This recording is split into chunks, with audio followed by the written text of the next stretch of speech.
মুখে যদি একবারে রুচি না থাকে তাহলে ঢেঁড়সের এই রেসিপিটা একবার যদি ট্রাই করে নেন, যে কেউ কিন্তু নিমেষে প্লেট ভর্তি ভাত খেয়ে নেবে।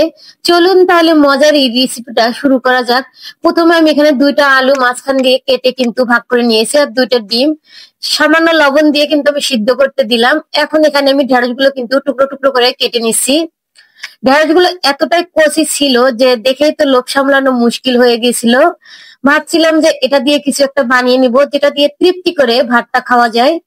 ডিম আর আলুটা কিন্তু আমার এদিকে সিদ্ধ হয়ে গেছে, ঢেঁড়সটাও কিন্তু কেটে নেওয়া হয়ে গেছে। এখন আমি আবারও প্যানের মধ্যে তেল দিয়ে কিন্তু ঢেঁড়স গুলো দিয়ে দিলাম আর সামান্য লবণ দিয়ে নিলাম। এখন আমি ঢেঁড়স গুলোর সঙ্গে কিন্তু গোটা গোটা 3টা রসুন দিয়ে নিচ্ছি।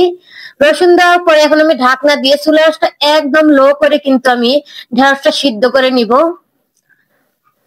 এখন একটু আবারও কিন্তু আমি নেড়েচেড়ে নিলাম। ঢেঁড়সটা কিন্তু অনেকটা সিদ্ধ হয়ে গেছে, আর একবার সিদ্ধ করে নিলেই কিন্তু এটা হয়ে যাবে ঢাকনা দেওয়ার পরে। ঢেঁড়সটা কিন্তু আমার একদম রেডি হয়ে গেছে, আপনারা দেখেই হয়তো বুঝতে পারতেছেন।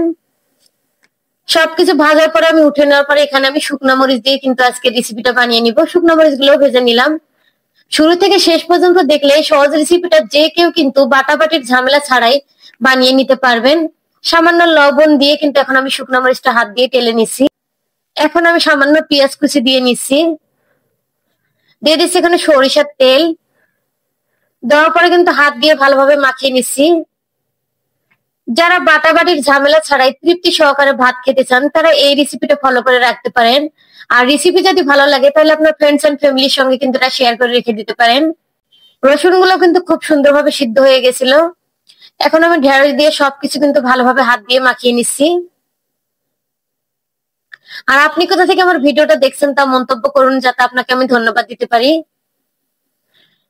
এটা এতটাই মজার যে একবার খাবে এটা কিন্তু পুরো ফ্যান হয়ে যাবে। এখন আমি দুইটা যে ডিম সিদ্ধ করে নিয়েছিলাম সেই ডিম দুটো কিন্তু আমি ঢেঁড়সের মধ্যে ভেঙে সুন্দর করে দিয়ে নিচ্ছি।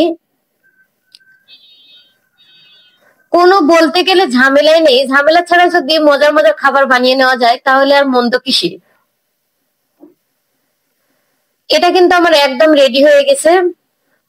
আর গরম ভাতের সাথে অন্য কোনো কিন্তু তরকারির প্রয়োজনে নেই। এখন আমি আলুর ভর্তাটা রেডি করে নিব। খুবই সাধারণ ভাবে আপনাদের দেখিয়ে দিচ্ছি, যে কেউ ঝামেলা ছাড়াই কিন্তু যখন তখন এটা বানিয়ে নিতে পারবেন। এখন সিদ্ধ করে রাখা আলুগুলো আমি শুকনো মরিচ টেলে নেওয়ার পর কিন্তু হাত দিয়ে ভর্তাটা বানিয়ে নিচ্ছি। একটু পেঁয়াজ কুচি আর সরিষার তেল দিয়ে নিলাম। এইভাবে আলুর ভর্তাটা খেতে কার কার ভালো লাগে অবশ্যই কমেন্ট করে যাবেন। একসঙ্গে আজকে আমি ঢেঁড়স আর আলুর ভর্তা বানিয়েছিলাম আর সঙ্গে কিছু ডাল রান্না করে নিয়েছিলাম। সবাই ভালো থাকবেন, সুস্থ থাকবেন। আবার কোনো নেক্সট রেসিপি নিয়ে আপনাদের সঙ্গে কথা বলবো। আজকের মতো পর্যন্ত, আল্লাহ হাফেজ।